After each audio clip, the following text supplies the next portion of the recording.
वर विश्वास ठेवून, नितीश कुमारांच्या सुशासनावर विश्वास ठेवून आणि आमच्या घटक पक्षाला त्या ठिकाणी NDAच्या माध्यमातून एक प्रचंड मोठं बहुमत दिलेलं आहे।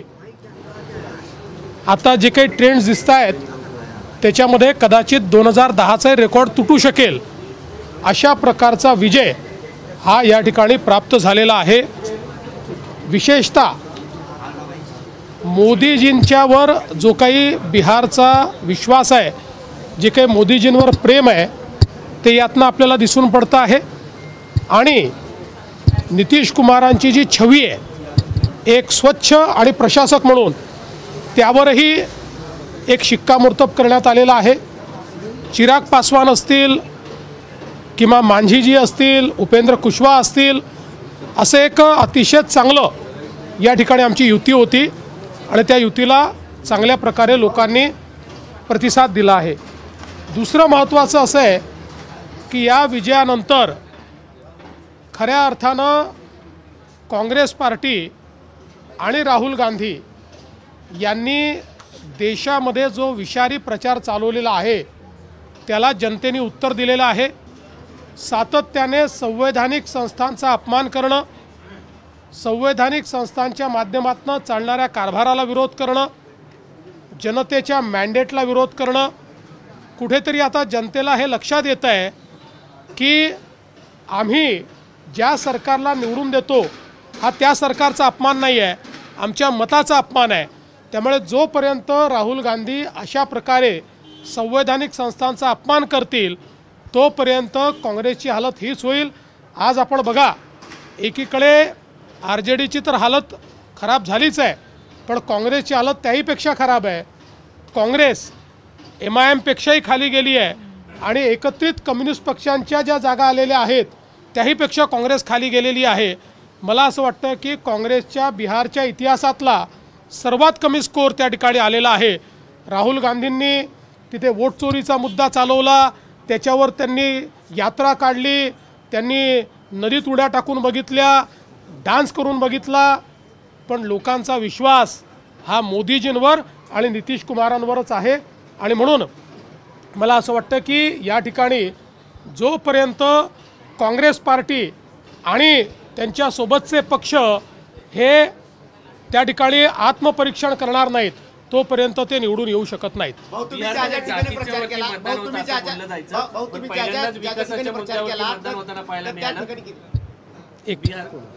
बिहारमध्ये जातीच्या वरती मतदान होतं असं बोललं जायचं, पण पहिल्यांदाच असं दिसलंय की विकासाचा मुद्दा, जातीचा मुद्दा मागे पडताना पाहायला मिळाला। मला असं वाटतं की सगळे मुद्दे बाजूला पडलेले आहेत आणि विकास आणि सुशासन हाच मुद्दा या निवडणुकीचा प्रमुख मुद्दा ठरलेला आहे। मोदीजी, नितीशजी आणि NDA हाच प्रमुख मुद्दा ठरला आणि त्यांच्यावर विश्वास दाखवलेला आहे। तुम्ही ज्या ज्या ठिकाणी प्रचार केला तिथे पण बहुसंख्य जागा निवडून आलेल्या आहेत, जेव्हा प्रचार केला होता तेव्हा चित्र काय होतं, वाटलं होतं का एवढा निकाल? निश्चितपणे हे लक्षात येत होतं की खूप चांगल्या परिस्थितीमध्ये NDA आहे, कारण बिहारमध्ये मागच्या निवडणुकीत मी स्वतः प्रभारी होतो आणि त्यावेळेस काही प्रमाणात जी काही अँटी इन्कम्बन्सी दिसत होती ती यावेळी कुठेही दिसली नाही, उलट एक प्रो इन्कम्बन्सी दिसून पडत होती। आपल्यापैकी काही पत्रकार मला बिहारमध्ये भेटले होते, त्यांनाही मी त्यावेळेस हे सांगितलं होतं की मला मागच्या वेळेस अँटी इन्कम्बन्सी काही प्रमाणात दिसत होती, पण यावेळेस प्रो इन्कम्बन्सी दिसते आहे आणि अक्षरशः त्या प्रो इन्कम्बन्सीचाच आज रिझल्ट आहे। अर्थात आमच्यापैकी म्हणजे माझ्यासारख्या कार्यकर्त्याला हे वाटत होतं की 160च्या आपण पुढे जाऊ, पण त्याच्याही कितीतरी पुढे आम्ही गेलो आहोत। काँग्रेसचा आरोप आहे की ज्या पद्धतीने जे कमिशनर आहेत, मुख्य निवडणूक आयुक्त ज्ञानेश कुमारची ही रणनीती आहे, ज्ञानेश कुमारांचा विजय आहे, भाजपचा विजय आहे। मी पुन्हा सांगतो, जोपर्यंत सत्य स्वीकारणार नाहीत तोपर्यंत यांचं पतनच होत राहील। हे इतके खोटारडे लोक आहेत, यांना या मुद्द्यावर 3-3 वेळा कोर्टात गेले, हे कोर्टामध्ये हारले। त्यानंतर इलेक्शन कमिशनने चॅलेंज दिला काँग्रेसला, चॅलेंज की तुम्ही जे म्हणताय ते येऊन या ठिकाणी तुम्ही प्रूव्ह करून दाखवा। गेले देखील नाही, कारण त्यांनाही माहिती आहे की ते हवेत बोलत आहेत। हवेत बोलून तुम्ही एकदा कन्फ्युजन तयार करू शकता, लोकसभेच्या वेळी त्यांनी फेक नरेटिव्ह तयार केला, पण फेक नरेटिव्हवर प्रत्येक वेळी विजय मिळत नाही. फेक नरेटिव्ह जसा संपतो तसं लोकांना सत्य समजतं.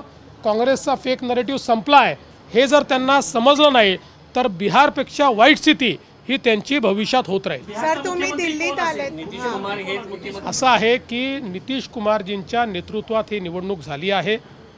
आता मुख्यमंत्री पदाच्या संदर्भात भारतीय जनता पार्टीचे आमचे शीर्षस्थ नेते मोदीजी असतील, नितीशजी असतील, हे सगळे मिळून निर्णय करतील.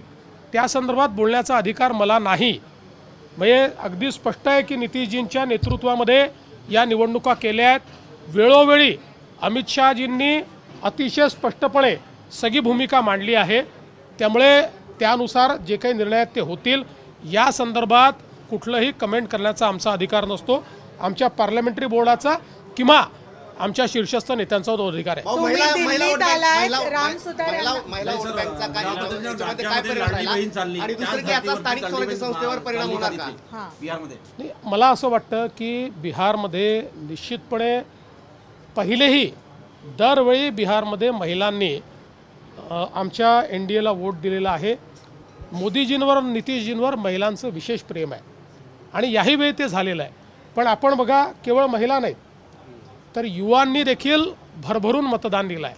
लोक म्हणायचे महिला देतील पण युवा देणार नाहीत. आता युवांनी जे मतदान केलेलं आहे त्यातनं हे लक्षात घ्या की सगळ्यांना त्या ठिकाणी NDAच हवी होती आणि म्हणून NDAच त्या ठिकाणी जिंकली आहे. सर तुम्ही दिल्लीत आलात, एक मिनिट, तुम्ही दिल्लीत आलात, राम सुतारांना महाराष्ट्र भूषण पुरस्कार हे देण्यासाठी तुम्ही नेमकं आलात. निश्चितपणे आपण महाराष्ट्र भूषण जो महाराष्ट्राचा सर्वोच्च पुरस्कार आहे तो जे काही आपले ज्युरी होते त्यांनी राम सुतार जे अतिशय ज्येष्ठ अशा प्रकारचे शिल्पकार, मूर्तिकार, आर्टिस्ट आहेत, देशभरामध्ये त्यांच्या एवढ्या मूर्ती कोणीच आजपर्यंत तयार केलेल्या नाहीत. आयकॉनिक अशा सगळ्या शिल्पांमध्ये त्यांचाच हात आहे. 100 वर्ष त्यांनी वयाचे पूर्ण केलेले आहेत आणि म्हणूनच त्यांना महाराष्ट्र भूषण घोषित झाल्यानंतर आज आम्ही मुंबईमध्ये आलेलो आहोत, आम्ही दिल्लीमध्ये आलेलो आहोत आणि लवकरच आम्ही त्या ठिकाणी जाऊन त्यांच्या घरी जाऊन त्यांना महाराष्ट्र भूषण पुरस्कार देणार आहोत. बिहार में NDA को लैंडस्लाइड विक्ट्री मिली है. आपकी चाणक्य नीति वहाँ भी काम कर गई. आपने जहाँ जहाँ कैंपेन किया वो सारी सीट्स बीजेपी जीती. कि मैं सबसे पहले बिहार भारतीय जनता पार्टी और बिहार NDA गठबंधन को बहुत बहुत शुभकामनाएं देता हूं. ये जो हमारी जीत हुई है ये बिहार की जनता का मोदी जी पर विश्वास है, नीतीश जी पर विश्वास है और विशेष रूप से हमारे गृह मंत्री अमित शाह जी ने जिस प्रकार से इस सारे कैंपेन को शेप दिया ये उसका विजय है. मैं विशेष रूप से बिहार में जब गया था तब भी मैंने कहा था कि बिहार के मन में मोदी जी है और मोदी जी के मन में बिहार है, इसलिए बिहार में एक अच्छा विजय हमको मिलेगा और उसी प्रकार का एक लैंडस्लाइड जिसको कह सकते हैं इस प्रकार का विजय हमको मिला है. बिहार में सारे तबकों ने जातिगत व्यवस्थाओं को तोड़कर, चाहे वो महिलाएं हो, चाहे वो युवा हो, चाहे वो हमारे पिछड़े हो, चाहे अति पिछड़े हो, चाहे दलित हो, सभी ने हमारे NDA को वोट दिया है और एक बहुत बड़ा मैंडेट NDA को मिला है. साथ साथ बिहार ने एक सीख भी महागठबंधन को और विशेष रूप से कांग्रेस को दी है. कांग्रेस की हालत ऐसी हुई है कि MIM की भी सीटें कांग्रेस से ज़्यादा है और सारी कम्युनिस्ट पार्टियों की मिलाकर भी सीटें कांग्रेस से ज़्यादा है. तो एक प्रकार से लोगों ने कांग्रेस को ये कहा है कि आप लगातार संवैधानिक संस्थाओं का अपमान करेंगे. भारत के संविधान ने निर्माण किया, चाहे वो कोर्ट हो, चाहे वो इलेक्शन कमीशन हो, चाहे वो RBI हो, चाहे कोई भी संस्था हो, हर संस्था का आप अपमान करोगे और अलग अलग राज्यों में लोगों ने जो मैंडेट दिया है उस मैंडेट का अपमान करोगे तो हम कांग्रेस को वोट नहीं देंगे. कांग्रेस का पतन होगा, कांग्रेस मट्टी पलित होगी. बिहार में कांग्रेस मट्टी पलित हुई है क्योंकि इससे दूसरा शब्द ही नहीं दिखाई पड़ता. कांग्रेस के इतिहास में इतने कम वोट और इतने कम सीटें बिहार में उनको कभी भी नहीं मिली. तो एक प्रकार से उनका जो कैंपेन है उस कैंपेन को करारा जवाब मिल चुका है इसके बावजूद अगर वो नहीं सुधरेंगे तो अभी मिट्टी पलित हुए धीरे धीरे मिट्टी हो जाएंगे। लेकिन कांग्रेस कहता है कि इतना बड़ा नंबर आना मतलब वही वोट चोरी का प्रूफ है, यही दिखा रहा है इतना बड़ा। देखिए, मैं तो ये कहता हूँ कि वो मूर्ख ही हो सकता है कि जो अपनी गलतियों से सुधरता नहीं है। एक बार गलती करने वाले को मूर्ख नहीं कहा जाता, लेकिन बार बार गलती करने वाले को मूर्ख कहा जाता है। उन्होंने फेक नैरेटिव लोकसभा के समय चलकर दिखाया, कुछ प्रमाण में यशस्वी भी हुए, लेकिन फेक नैरेटिव पर राजनीति नहीं चलती। सीधे उनका नैरेटिव बस्ट हुआ, उनका नैरेटिव बिल्कुल हार गया, और असली नैरेटिव जब लोगों तक पहुंचा तो लोगों ने उनको नकारना शुरू किया। आज भी इस बात को अगर नहीं मानेंगे तो मट्टी ही बन जाएंगे। याचा परिणाम स्थानिक स्वराज्य संस्था निवडणुकांवर राज्यात वाढलेला आहे। नाशिकमध्ये आज बिबट्याने धुमाकूळ घातलेला. आम्ही त्या संदर्भात खूप मोठ्या प्रमाणात कारवाई सुरू केलेली आहे। वन विभागाने बिबटे पकडण्याची कारवाई देखील केलेली आहे। जवळपास 20 बिबटे त्या ठिकाणी पकडण्याची कारवाई जवळपास काही प्रमाणात झाली आहे, काही प्रमाणात अंतिम टप्प्यामध्ये आहे। ज्या ज्या ठिकाणी अशा प्रकारचा प्रकोप आहे तिथे ज्या ज्या उपाययोजना करता येतील त्या करण्याचा आमचा प्रयत्न आहे, आणि निश्चितपणे येत्या काळामध्ये या बिबट्यांच्या संदर्भात एक जी काही आम्ही त्या ठिकाणी पॉलिसी तयार केली आहे त्या माध्यमातून लोकांना दिलासा देण्याचा आम्ही प्रयत्न करू। देश विदेशातील प्रत्येक घडामोडींचे लाईव्ह अपडेट मिळवण्यासाठी आता साम टीव्हीच्या सर्व सोशल मीडिया प्लॅटफॉर्मला लाईक, फॉलो आणि सबस्क्राईब करा। तसंच सर्व नोटिफिकेशनसाठी बेल आयकॉन प्रेस करायला विसरू नका।